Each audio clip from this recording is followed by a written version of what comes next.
अच्छा एक बात बताओ, भगवान ने शिशुपाल को मारा, कितनी गालियां देता था रोज? क्या कथा ये मैसेज दे रही है?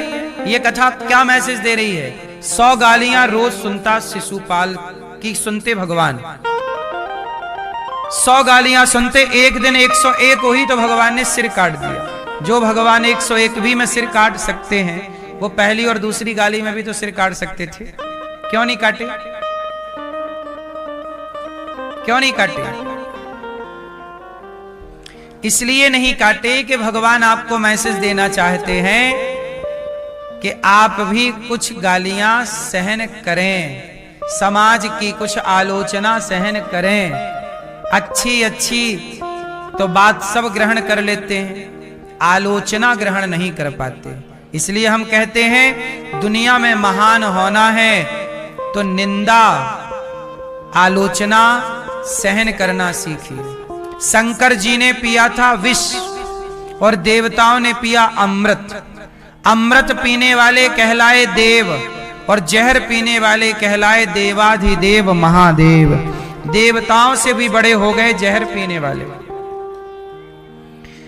तारीफ सुनने वाला बड़ा नहीं है, निंदा सुनकर भी चुप रह जाए वो बड़ा है। निंदा सुनकर भी निंदा करने दीजिए, जवाब दे सकते हैं तो दीजिए, वरना ज्यादा टेंशन मत लीजिए। निंदक नियरे राखिए आंगन कुटी छवाय, बिन साबुन पानी बिन निर्मल करत स्वभाव। भगवान संत जन कहते हैं निंदा करने वाला अच्छा होता है, क्योंकि वो हमें बता देता है कि हम कहां गलत हैं। अच्छा निंदा भी ऐसी हो कि गलत को गलत कहा जाए, लेकिन सही को गलत कहा जाए, ये निंदा नहीं है, ये पाप है। सही को गलत कहा जाए ये क्या है? चलो गलत को गलत कहो ठीक है, पर सही को गलत ना कहो, सही को गलत ना कहो। अब हुआ क्या कि भगवान ने शिशुपाल का उद्धार कर दिया और समाज को मैसेज दिया, चुप रहा करिए, जितना चुप रह सकते हैं। जब नहीं रहा जाए जवाब दीजिए। शाल्व पर दंत वक्र पर भगवान ने कृपा की।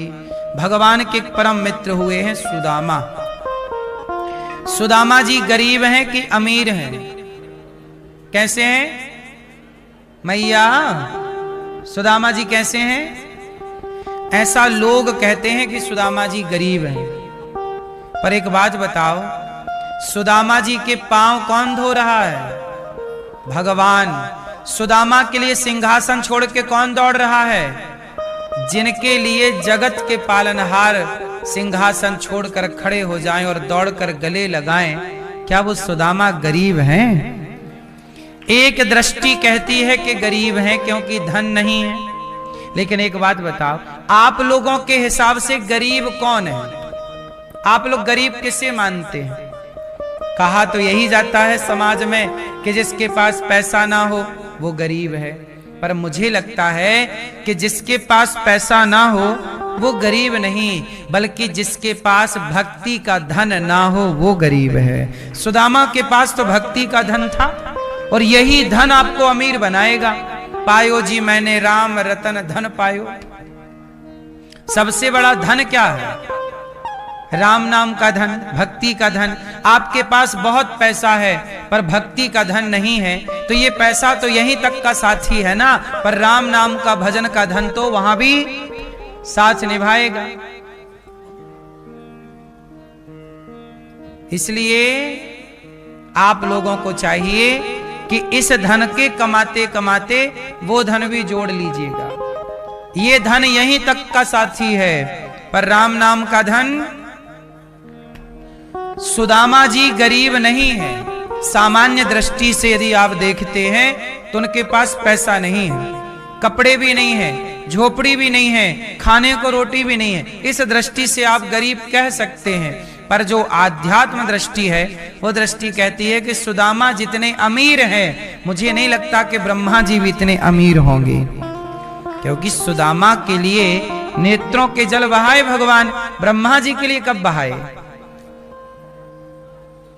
सुदामा जी की अमीरी अलग है कि नहीं? इसलिए मेरी मां आप भी कमाओ थोड़ा सा धन। कौन सा धन? पायो जी मैंने राम रतन धन पायो, पायो जी मैंने।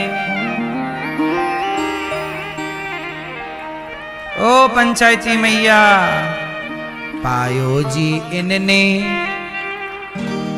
पंचायत का धन पायो।